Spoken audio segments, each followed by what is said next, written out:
For our next DIY, we're shedding new light on the art of macrame with Christian Dare. Give him some love. Mr. Dare. Yes. You are bringing back some retro 70s vibe with you today with these macrame lights. Are they lights? Yeah, macrame chandelier. I feel like in interior design, we're seeing lots of that boho, 70s chic returning macrame plant hangers, but I thought, why not step it up and make a macrame chandelier?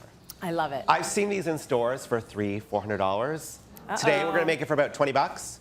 I love your price. Your price is always like the right price. It's how I afford shoes. That's right, because you have to decide what's more important in life, shoes. right? Yeah. Okay, so how do we start to make this gorgeous chandelier? So it's really quite easy. There's only a couple things you need. So I actually picked this guy up on Amazon. It's actually basically called macrame cording. Perfect. So really easy. Easy to find. Easy to find. A roll is about $15. You will probably need the entire roll. Okay. Yeah. And then to make it, I actually found it's a frame for a chandelier. Okay. So the trick I used for this, I went to a used furniture store. You could wander through the garbages, but basically I cut it off a lampshade. Oh, you did? Well, you know what? They're easy to find if you go to a secondhand store. If you've got an old dented lampshade, you just cut it off and it makes it really easy. So this will be your frame. Very good. So the first trick is you're going to cut all your lengths, and I'll have all the measurements online so it's easy for you. Perfect. And then the first trick that actually takes a little bit longer than you think is you're going to divide your string. So it's tri-strand. So you just kind of put on like some episodic television while you're doing this. Right? Because like, you just need to be... Get the kids to do it for you. Get the kids to do it. It's just again and again and again. And again and again, it's a little tedious. So, and then one of the tricks I've learned is if you want yours to be really sort of smooth and wrinkle-free is to iron it afterwards. Oh. I never thought I'd be teaching people to iron string in my life. Yeah. I didn't do it for this one, so Mine you don't have to either. It can be wiggly. So the first step is you're going to take your lengths and you're going to fold them in half. Okay. And I'm going to show you on the frame. It's this really, it's technically called a Larks head knot.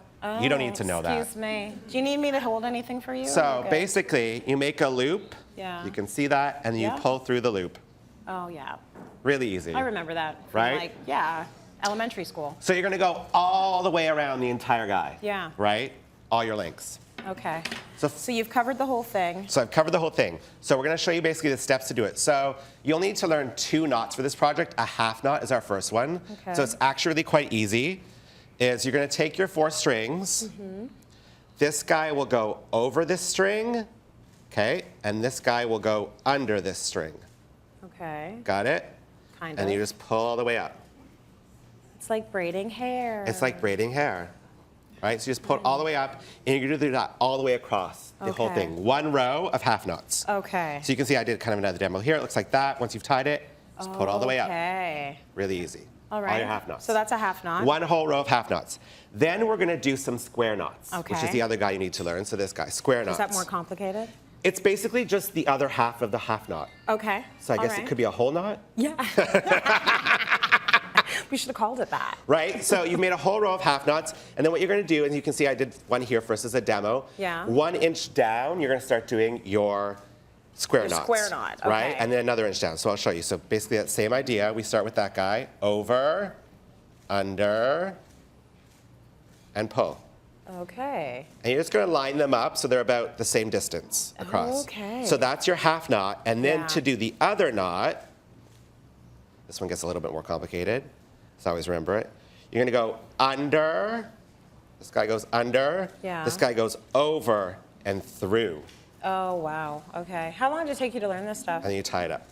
It took me a little while. Like here you can see it might be a bit easier. Yeah. But there's lots of demos online of how to do proper crocheting knots. Yeah, and I think it's also the repetition. The repetition, yeah. So you just keep going along. You'll see, And again. Keep doing them, right? So you've got them all along. And then you've got a row of square knots. Cool.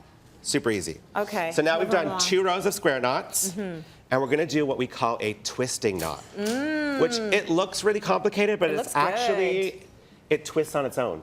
Okay. So what you actually are going to do to make this guy work is you're just going to go back to your half knot again, right? So over, under, and through, and you just keep doing a whole bunch of them. I actually did. Once you get used to it, you can go pretty quickly. It starts to twist on its own. It twists on its own. So you're going to do about 15 to 20 of them. I think I did 20 in total. Okay. So as you keep going, you'll see, like this guy, it just starts to twist on its own and make that Very shape nice. for you. So it's really easy. Okay, and then what's next? One last one. So you Yeah. can see on the chandelier, they basically reattach at the bottom. Yeah, So what we're going to do is we just go back to our half knot. got it. 2 rows To of attach half knots these two again. together. So to attach these two together. So it basically kind of closes your loop. Right. It's the same idea again. Your 2 strings, over, under and through. Something very therapeutic about all of this. Right? Yeah. It's very, I mean, pour yourself a glass of wine, turn on some TV. Yeah. And then you just kind of, and you make no spaces between them. So you're basically going to be knotting everybody up together. Right. So again, 2 rows of this guy. You can see that through. And then they're all connected. And then they're all connected. So you can see now, they connect all at the bottom. Right. So you've gone all the way around and done this, which you can see in the end. And then you've got to put a lighting fixture in there, so right? I just picked up this lighting attachment that you can hang from your ceiling. Yeah. Make sure you get an electrician to install it. I would always say use a low wattage bulb. It is fire safe, but definitely use a low wattage bulb. Yeah. And then the only trick I always say is at the end is if you've got any unevenness, Yeah, you can cut it. just trim it. Yeah. You can trim it at any length Easy, you want. easy. A little haircut. Very cool. So you do great at DIYs, and what we like to do is put all the instructions online so that people can follow along at home because they love it. So that's at cityline.tv. You will find that.